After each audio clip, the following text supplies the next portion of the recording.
नमस्कार. आज आपण फिस्चुला इन एनो याबद्दल आपण संपूर्ण माहिती करून घेऊयात. फिस्चुला इन एनोची कारणं काय आहेत, त्याचे लक्षणं काय आहेत, त्याच्या तपासण्या काय आहेत आणि त्यानंतर त्याच्यावरचे करण्याचे उपचार काय आहेत. मी डॉक्टर रोहित दंडवते, एक जनरल सर्जन आहे आणि आज मी तुम्हाला सगळ्यांना समजावून सांगू इच्छितो. फिस्चुला इन एनो म्हणजे काय? तर सोप्या गोष्टीमध्ये सांगायचं झालं तर तो एक बोगदा आहे.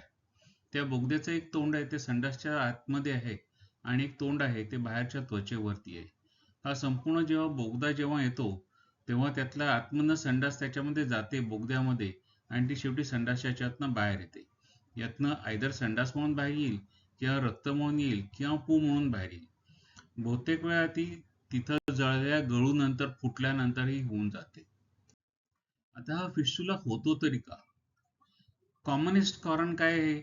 तर तिथं झालेला पू असतो. तो पू कुठून येतो? तर आतमध्ये एनल ग्लँड्स असतात, त्या ग्लँड्सचे तोंड बंद होतं, संडास अडकून पडते आणि आतमध्ये पू तयार होतो आणि मग तो शेवटी पू कुठून तरी बाहेर रस्ता काढून स्वतःहून तरी फुटून येतो किंवा आपण ऑपरेशन करून तरी त्याला बाहेर आपण काढतो. मग काही दिवसानंतर हे आतलं तोंड परत उघडतं सूज कमी झाल्यानंतर, परत संडासची घाण आतमध्ये जाते आणि परत त्याच्यामध्ये आतमध्ये घाण तयार होऊन बाहेर येते. असं परत परत दर महिन्याला होत जाईल तेव्हा त्याला तो हळूहळू ट्रॅक तयार होतो. तसा कॉन्क्रीट सारखा कडक रस्ता तयार होतो, ज्याला एक तोंड आतमध्ये राहतं आणि एक बाहेर राहतं. आता सगळ्यात कॉमन जे आहे त्याला पेरिनल ॲब्सेस म्हणतो, की तो फुटल्यानंतर होणारा हा आजार आहे. याचं मूळ कारण आहे ते एनोरेक्टल ग्लँड्स मधले इन्फ्लमेशन किंवा इन्फेक्शन किंवा ते ब्लॉक झाल्यामुळे झालेली भानगडीच आहे. बाकीचे आजार काय काय आहेत? टीबीमुळे होऊ शकतं, हे क्रोन्समुळे होऊ शकतं. डायबेटिक लोकांमध्ये याचं जास्ती प्रमाण दिसतं कारण त्यांची फायटिंग पॉवरच कमी झालेली असते. नुसती जखम झाली असेल, मागच्या शस्त्रक्रिया जसं मी म्हटलं की गळू फोडलेला आहे तर त्याच्यात होऊ शकतं.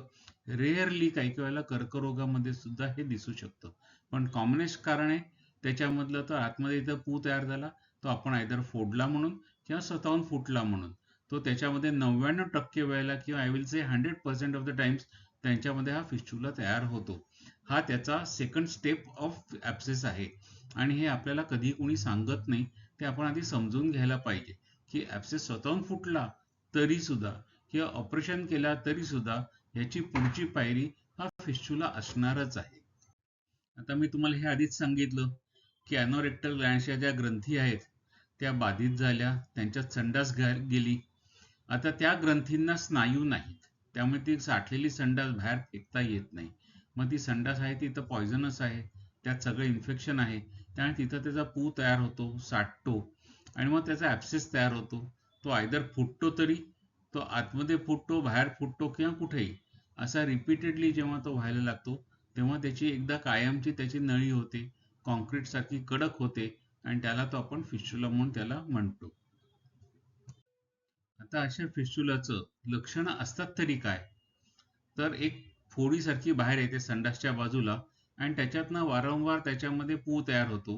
आपण डॉक्टरांकडे जातो, अँटीबायोटिक घेतो, टेम्पररीली हा पू थांबतो, जखम बरी होते, आपल्याला वाटतं आता आपण बरे झालो. परत तिथं फोड येते काही दिवसानंतर, परत तिथं सूज येते, परत दुखायला लागतं, खाज यायला लागते आणि मग आपल्याला कधी कधी ताप येईल किंवा ती फोडी स्वतःहून फुटेल. परत थोडंसं रक्त किंवा थोडासा पू जातो, आपण परत डॉक्टरांकडे जातो.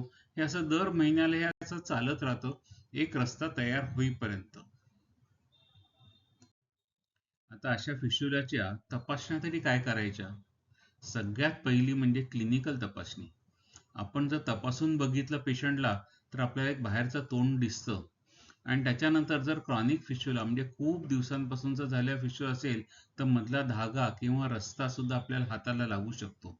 आणि तो फिस्चुला कसा जातोय, तो संडासच्या आतमधलं त्याचं तोंड, जर आपण खूप सिनियर आणि चांगले डॉक्टर झालेलो असू तर आपल्या आतलं तोंड सुद्धा हाताला किंवा बोटाला लागू शकतं. तेव्हा आपल्याला ते कन्फर्म होतं.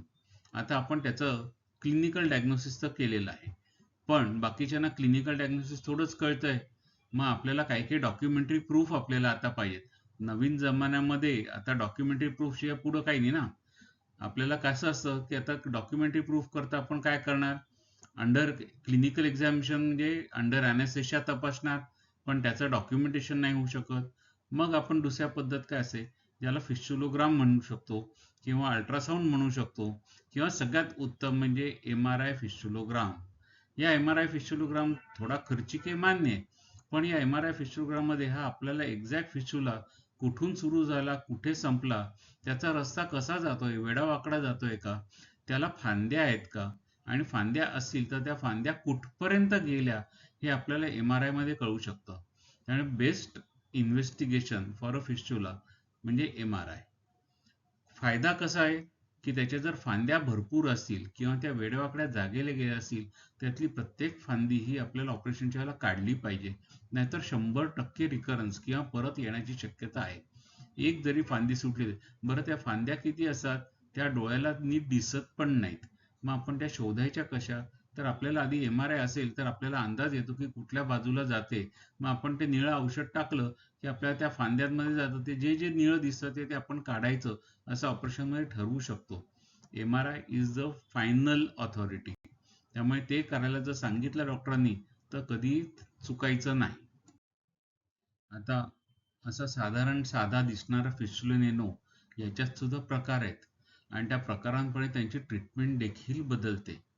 आता साधा जो असतो ना इंटरस्फिंक्टरिक, हा असतो तो जवळच्या जवळ संडासच्या जवळ असतो, आणि तिथल्या इथं एक स्नायू आत गेला की तुमचं आतमध्ये ओपनिंग मिळतं. हा काढायला सोपा आहे, त्याच्यात काही प्रॉब्लेम नाहीये.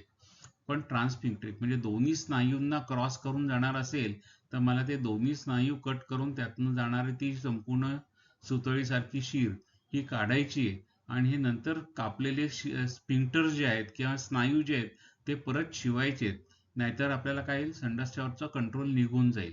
त्या ट्रान्सफिंक्टरिक थोडासा अवघड जातो. सुप्रास्फिंक्टरिक म्हणजे ज्याला आपण म्हणतो की तो फिशूला खूप वर जातो आणि सगळ्यात आतले जे स्नायू आहेत त्यांना क्रॉस करून पोटात जाऊन मग परत खाली येतो. हा फिशूला करायला सगळ्यात अवघड आहे, ज्याला आपण हाय फिशूला पण म्हणतो. अशा फिशुलाला त्या वरती ट्रॅक करून जाणं, वरचे स्नायू कापणं, परत उलटे खाली येऊन खालचे स्नायू कापणं आणि सगळे रिपेअर करणं, हे प्रत्यक्षात बघायला गेलं तर बोलायला खूप सोपं आहे आणि करायला अत्यंत अवघड आहे. त्यामुळे अशा प्रकारचे फिस्टुला करायला प्रचंड तज्ञ डॉक्टर लागतात, आणि कित्येक वेळेला हे सगळे रिपेअर केल्यानंतर तिथले स्नायू काम करत नाहीत, काही दिवस संडास तिथनं आपोआप व्हायला लागते, आणि ते होऊ नसेल तर मग वरती कोलोस्टॉमी टेम्पररी करायची, खालच्या जखमा बऱ्या झाल्यानंतर कोलोस्टॉमी परत रिपेअर करायची, इथपर्यंत सुद्धा हे जाऊ शकतात. त्यामुळे सुप्रास्फिंक्टरिक किंवा हाय फिस्टुला हे करायला अतिशय अवघड, आणि त्याच्यातली ट्रीटमेंट करणं त्याही पेक्षा अवघड आहे. पण ही मानसिकता पेशंटना खूप आधी कळायला पाहिजे. बरं, निदान कशात होणार? फक्त MRI फिस्टुलोग्राम मध्ये होणार. हे ऑपरेशन टेबलवरती करता येण्यासारखं डायग्नोसिस नाही. हे शोधत शोधत जर वर गेलं तर it's a headache for the surgeon. हे आपण सगळ्यांनी समजून घ्यायचं. सगळ्यात चौथी आहे ती एक्स्ट्रा स्पिंक्ट्रिक. ही खूप दुर्मिळ आहे, पण ही म्हणजे कशामध्ये काही रेअर आजार आहेत, क्रोन्स डिसीज आणि यांच्यामध्ये किंवा कर्करोगांमध्ये यांच्यात होतात. त्यामुळे आपण याच्यात तर चर्चाच करत नाही, कारण असे येणारे पेशंट कधीतरी लाखातनं एक दोन येणार, त्यामुळे त्यांची आत्ता आपण चर्चा करायला नको. सगळ्यात महत्त्वाचे लक्षात ठेवा, लो फिस्टुला नेनो, हाय फिस्टुला नेनो या दोघांची ट्रीटमेंट ही टोटली बदलते. पेशंटच्या दृष्टीने वेळ जास्ती जातो किंवा त्याची केअर जास्ती घ्यायला लागते, कधी कधी कोलोस्टॉमी करायची गरज पडू शकते. म्हणून या गोष्टींचा खटाटोप मला समजावून सांगण्याचा. आता हेच मी परत परत सांगू इच्छितो. साधा फिस्टुला असेल तर एकच नळी असेल, कमी स्फिंक्टरचा सहभाग असेल, आणि त्यात TB नाही, काही नाही. हा फिस्टुलोटॉमी म्हणजे आपण नुसता तो रस्ता ओपन केला तरी जखम आतनं बरी होते, त्यांना प्रॉब्लेम येत नाही. त्याला आपल्या फिस्टुला ट्रॅक काढायची गरज असते, याला रस्ता ओपन करून देणं हा सुद्धा इलाज होऊ शकतो. दुसरा जो आहे तो हाय फिस्टुला, ज्याला आपण खूप नळे आहेत, खूप ब्रांचेस आहेत, किंवा हॉर्शू आहे, दोन वेगवेगळ्या जागेला जात आहेत, तेव्हा हे आपल्याला काढायला लागतात. यांच्यामध्ये TB बऱ्यापैकी निघू शकतो, आणि यांना सगळे स्नायू वाचवायला लागतात किंवा परत रिपेअर करावे लागतात. त्यामुळे यांचं वेगळं आपल्याला नमूद करायला गरज पडते. आता बघा ना, ऑपरेशनच करायचं ठरलं तर सगळ्यात मी सांगितलं होतं की लो फिस्चुला आहे, फिस्चुलोटॉमी करा, रस्ता ओपन करा, तो स्वतःहून बरा होईल, त्यामुळे त्याच्यात प्रॉब्लेम नाही. मग दुसरा काय की जेव्हा तुम्हाला फिस्चुला वेडावाकडा आहे किंवा तुम्हाला पोचू शकत नाही, तेव्हा त्या फिस्टुलातनं काय करायचं, सेटॉन म्हणून आपण एक धागा टाकून ठेवायचा. मग आयुर्वेदिक लोक काही वेळा त्यांचा घोड्याचा धागा टाकतात, आम्ही आमचे वेगळ्या प्रकारचे धागे टाकतो. साधी रबराची नळी जरी टाकली तरी आतलं तोंड आणि बाहेरचं तोंड यांना कनेक्ट करणारी नळी टाकू शकलो आपण, तर आपण ती टाकून द्यायची. काही काही दिवसांनी ती घट्ट करत जायची, ते आपल्याला आपण कापत येतं बाहेर आणि मग ती जखम बरी होऊ शकते. एक लिफ्ट नावाची पद्धत आहे, जी आमचे मित्र इंदोरला खूप प्रकारे करतात. त्यांचं म्हणणं की शेवटी संडास कुठून जाते, संडासच्या जागेत आतून जाते. बरोबर आहे की नाही? मग अशा त्यांचं म्हणणं असं की नदी जिथं उगम पावते तिथंच आपण ती बंद करूयात ना. बरोबर की नाही? उगम जिथनं पावते तिथंच बंद केलं तर पुढे येणार कुठनं, नदी वाहणार कुठनं? एक्झॅक्टली. मग हा उगम आपण थांबवायचा तर कुठे थांबवायचा? आयदर संडासच्या जागेच्या आतमधनं आपण त्याला टाका घालून बंद करू, पण त्याची गॅरंटी काय? कारण विरघळणारा टाका टाकला, तो टाका विरघळला की नंतर परत उघडी होऊ शकते. मग त्याला थोडंसं दोन स्नायूंच्या मध्ये जी जागा आहे आणि जिथं फिस्टुला आहे तिथं हा रस्ता शोधा आणि त्याला टाके टाकून त्याला चक्क कट करून टाका. म्हणजे आता संडासची घाण पुढे जाऊच शकणार नाही आणि पुढे त्याचा पू तयार होऊन बाहेर येऊच शकणार नाही. इतकं साधं लॉजिक आहे. ही लिफ्ट प्रक्रिया करता येऊ शकते, थोडीशी डिफिकल्ट आहे, पण प्रत्येकाला जमेलच असं नाही. एस्पेशली जर तुम्ही लवकर करायला घेतलात तर तिथं कचरा जास्ती आणि धागा कमी. त्याच्याकरता धागा चांगला पाहिजे, कारण तुम्हाला बांधणार आहात. नुसता कचरा असेल तर कचऱ्यात चिखलामध्ये तुम्ही काय बांधणार आहात? बांधू शकत नाही. त्यामुळे त्या ठिकाणी लिफ्ट उपयोगी नाही. एकदम कडक रस्ता झालाय, प्रूव्ह केलेला आहे आणि एकच रस्ता आहे, तुम्ही लिफ्टनी करू शकता. दुसरी पद्धत काय, ते शेवटची, ते एक ऍडव्हान्समेंट फ्लॅप. म्हणजे त्यांचं काय करायचं, जे मूळ तोंड होतं ते तोंड आपण कापून टाकायचं आणि बाजूनी त्याची स्किन घ्यायची आणि ती स्किननी ते तोंड वरनं बंद करून टाकायचं. म्हणजे काय होईल की आता ते तोंड दिसणार नाही, त्यात संडास जाणार नाही, संडास गेली नाही की पुढे पू तयार होणार नाही. वेल, करू शकतो आपण, पण परत असे की ते टाके जर विरघळले आणि संडास त्याच्या खाली गेली तर तुमचा रिकरन्स रेट आहे. जे थोडक्यात रिकरन्स रेट, ऍडव्हान्समेंट फ्लॅप जो आहे त्याच्यामध्ये रिकरन्स रेट्स आहेत. तुमच्या लिफ्टच्या प्रक्रियेमध्ये सुद्धा रिकरन्स येऊ शकतो, कारण तुम्ही चिखलात केला असेल तर येऊ शकतो. फिस्टुलोटॉमीला रिकरन्स नाहीये. आणि सेटॉनमध्ये वेल, प्रत्येक गोष्टीमध्ये सेटॉन थोडंच घालून आपण ठेवणार आहोत, त्यामुळे त्याचा उपयोग प्रत्येकाला होईलच असं नाही. मग एवढे सगळे प्रकार झाल्यावर काहीतरी नवीन नवीन आलंच पाहिजे ना. कारण आता जग एवढं पुढे पुढे चाललेलं आहे, तशाच नवीन नवीन गोष्टी पण येत आहेत. आता नवीन कुठल्या गोष्टी आल्या तर बघा, वाफ्ट म्हणून नवीन पद्धत आली, ज्याला फिस्चुलोस्कोप. सगळीकडेच दुर्बीण टाकायची आणि दुर्बिणीच ट्रीटमेंट करायची. म्हणजे कापू नका, दुर्बीण टाका. म्हणजे आता त्याला एवढासा फिस्चुला, त्यातनं छोटीशी हे टाकायची, दुर्बीण टाकायची, त्याला कॅमेरा लावायचा, त्या कॅमेऱ्याने आपण सगळ्या ह्याच्यातनं त्या ट्रॅक बघायचा आणि आतनं चक्क तो अंडर व्हिजन, त्याला आपण चक्क जाळून काढून घ्यायचं. आलं का लक्षात? मग ती आयदर त्यांनी करू शकता किंवा तुम्ही नुसत्या लेझरनी आतमध्ये टाका आणि लेझरनी तो जो रस्ता जाळत जाळत येऊ शकता. या सगळ्यांच्या मध्ये आतलं तोंड जे आहे ते पहिलं बंद केलं पाहिजे, कारण मूळ स्रोत नदीचा जिथनं येतोय तो आपल्याला बंद केलाच पाहिजे.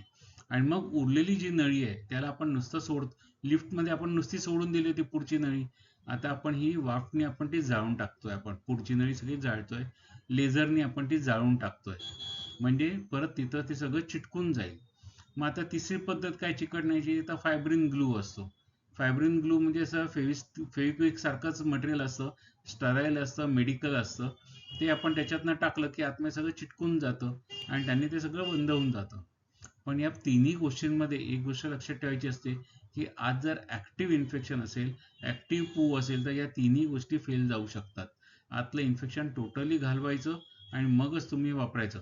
मग फेल्युअर रेट्स त्याच्यामुळेच येतात की आतमधलं इन्फेक्शन तुम्ही कंट्रोल नाही केलेलं. आत फांद्या भरपूर आहेत, त्या फांद्यांमध्ये तुम्ही जाऊ शकत नाही, कारण वाफमध्ये तुम्ही जाऊ शकत नाही, लेझरमध्ये तुम्ही जाऊ शकत नाही, कारण तुम्ही ओपन करत नाही, नुसतीच आतमध्ये लेझर फायबर केली. त्या लेझर फायबरला काय माहिती कुठल्या ह्याच्यामध्ये फांदीत जायचंय. मग तुमचे ते अंडर विजन नाहीये, मग तिथं ते फेल्युअर्स होतात. मग तुम्ही जेव्हा काही काहीला ओपन करतात आणि त्याला वेगवेगळ्या फांद्या आहेत, तेव्हा अंडर विजन तुम्ही लेझरनी जाळू शकता त्यांना, मग तो कितीही वर जात असला तरी सुद्धा. त्यावेळेला तुम्ही नक्की लेझर वापरा. आता हा फिशुला जर परत परत होत असेल किंवा त्याला क्रॉनिक खूप महिन्यांपासून चालू असेल, तर आम्ही आमच्या हॉस्पिटलमध्ये हा फिस्चुला जो काढतो तो आणि त्याच्या बाजूचा पू आहे तो आम्ही तपासायला पाठवतो. आणि तो नुसता तपासायला नाही पाठवत पॅथॉलॉजीला, की यात कॅन्सर आहे का, क्रोन्स आहे का, हे बघायला नाही.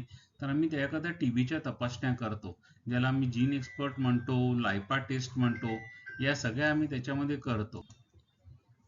आणि मग अशा या लायपा टेस्ट आणि जीन एक्सपर्ट टेस्ट अशा केल्या होती.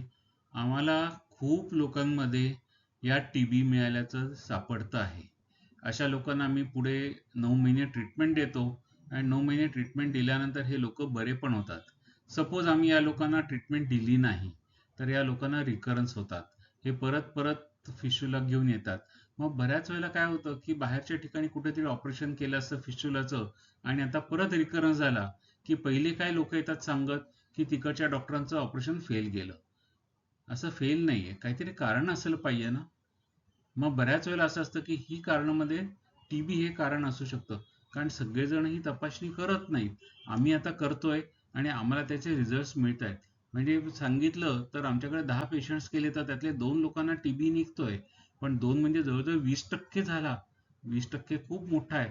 आज या 20% लोकांना जर रिकरन्स झाला तर तुमचा फेल्युअर आला आणि मग लोक काय म्हणणार, त्या डॉक्टरांकडे गेलो, त्यांचं ऑपरेशन सक्सेसफुल झालं नाही. आजार आमच्या सक्सेसचा नसतो, तो आजाराचा सक्सेस असतो. त्यामुळे त्याचा निदान होणं हे सगळ्यात महत्वाचं आहे. आता मगाशी मी म्हटलं ना, फेल्युअर कशामुळे होऊ शकतो, फेल्युअर टीबीमुळे होऊ शकतो.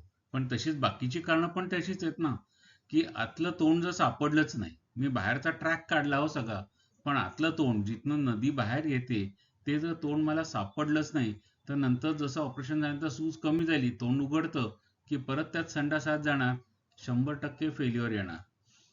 किंवा तुम्हाला मी सांगितलं ब्रांचेस आहेत, त्याला फांद्या आहेत, त्यातली एखादी फांदी सुटली की त्या फांदीमुळे परत रिकरन्स होणार. किंवा ते ऍब्सेस कॅव्हिटी जी होती, पू जिथं साठला होता, ती अख्खीच्या अख्खी तुम्ही काढलेली नाहीये तर होऊ शकतं. अनकंट्रोल डायबिटीस म्हणजे डायबिटीस ज्याचा कंट्रोल नाहीये, त्यांची फायटिंग पॉवर गेलेली आहे, त्यांच्या जखमा पण पूर्ण बऱ्या होत नाहीत, त्यांना पण हा त्रास होऊ शकतो. आणि जर तुम्ही संडासला जोर करत राहिलात नंतर सुद्धा ऑपरेशन नंतर, तर तुमच्या आतले टाके आहेत ते सगळे टाके तोडायला मागे पुढे बघणार नाही ते, आणि मग अशाही वेळेला ते परत परत रिकर होऊ शकतो. तेव्हा MRIच्या आधी तुमची ऑपरेशनच्या आधी तुमची MRI तपासणी केली पाहिजे. तुमचं अनुभवी सर्जन पाहिजे, जखम आतनं भरलेली पाहिजे आणि त्याचा नियमित फॉलोअप तुम्ही केला गेला पाहिजे. आता ऑपरेशनच्या नंतर आपण काय काय काळजी घ्यायची याचाही आता थोडासा विचार करूयात. सगळ्यात पहिलं म्हणजे आहार. जेवणात मी काय काय घ्यायचं.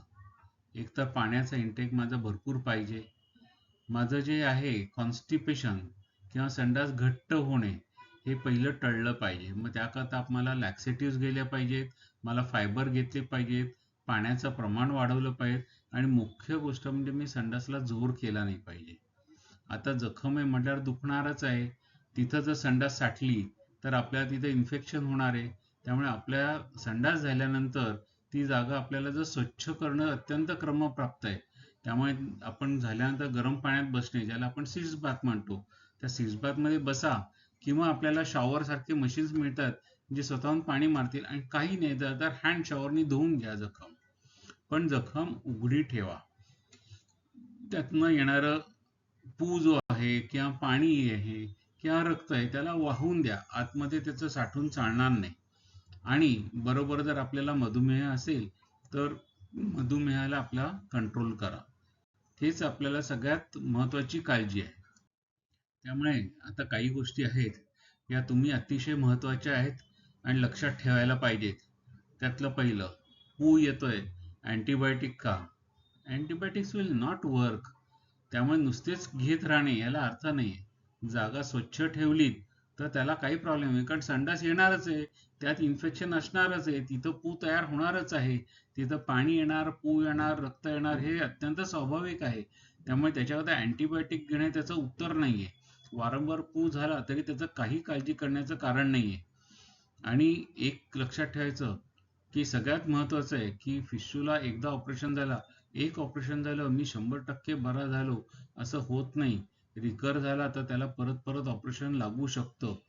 पण परत करावं लागलं ऑपरेशन म्हणजे माझं ऑपरेशन आधीचं फेल गेलं असं समजू नका. ते रोगाचं डिफिकल्ट होतं, त्याला ब्रांचेस होते किंवा त्याचे टीबी सारखे आजार होते, म्हणून आपल्याला परत परत त्रास होतोय हे लक्षात घ्या. It's not the surgeons fault, it is the disease fault. आजार हे त्याचं मुख्य ते कारण आहे. कशामुळे झाला? तुमची फायटिंग पॉवर का नाहीये? तुम्ही का त्याला बरं करू शकत नाहीत? याच्यामध्ये त्यातल्या बऱ्याचशा गोष्टी तुमच्या हातात पण नाहीत. डायबिटीस थोडाच तुमच्या हातात आहे, पण कंट्रोल करणं तुमच्या हातात आहे. टीबी थोडाच तुमच्या हातात आहे, पण टीबीच्या गोळ्या घेणं तुमच्या हातात आहे. क्रोन्सचा तुमच्या हातात थोडंच आहे, पण क्रोन्सची इलाज घेणं तुमच्या हातात आहे. तेव्हा तुम्ही योग्य ती ट्रीटमेंट योग्य त्या वेळेला करा, तरच आपल्याला हे रिकरन्स होणार नाही. मग आता आपण डॉक्टरांकडे यायचं तरी कधी? डॉक्टरांनी ऑपरेशन जर केलं, घरी पाठवलं, पण आता मला डॉक्टरांनी सांगितलं 15 दिवसांनी या. मग काय मी 15 दिवसांनी यायचं का? मला आधी यावंसं वाटलं तर मी कधी यायचं परत? किंवा मला त्रास झाला तर कुठल्या कुठल्या प्रकारचा त्रास झाला तर मी डॉक्टरांकडे आधी यायला पाहिजे? तर सगळ्यात पहिलं म्हणजे ताप यायला लागला मला तर, किंवा मला त्या जागेला ऑपरेशन केल्या जागेला दुखायला लागलं तर मग मला 15 दिवसांनी बोलवलं या भ्रमाखाली आपण घरी नाही थांबायचं. Then you are suppose to come early. Bleeding व्हायला लागलं तर कधी कधी असं असतं की इन्फेक्शनमुळे तिथली कधी नस ओपन आउट होते, ब्लिडिंग होऊ शकतं, त्याला एक टाका घालून बंद करावं लागतं किंवा जाळून बंद करावं लागतं. पण ब्लिडिंग जर व्हायला लागलं तर तुम्ही घरी बसू नका, डॉक्टरांकडे या. ते ठरवतील पुढं काय करायचं ते. तुमचा डायबिटीस कंट्रोलमध्ये नसला तरी तुम्ही रेग्युलर डॉक्टरांकडे गेला पाहिजेत. शुगर कंट्रोलमध्ये आणली पाहिजे. न भरणारी जखम जर असेल तुमची, की आपलं 1 महिना झालाय ऑपरेशन होऊन तरी माझी जखम भरत नाही, तरी तुम्ही येऊन विचारलं पाहिजेत की जखम बरी का होत नाही. मग ती न भरण्याची कारणं डॉक्टरांना शोधावी लागतील, की तुमच्यात काय प्रॉब्लेम आहे की तुमच्या जखमा बऱ्या होत नाहीत. मग तुमच्या किडनीत प्रॉब्लेम आहे का, लिव्हरला प्रॉब्लेम आहे का, डायबिटीस प्रॉब्लेम आहे का, तुमची इम्युनिटी लेवल कमी आहे का, या सगळ्या गोष्टींचा विचार डॉक्टरांना करावा लागेल. पण यातली कुठलीही गोष्ट झाली तर तुम्ही घरात बसू नका. Please consult the doctor immediately.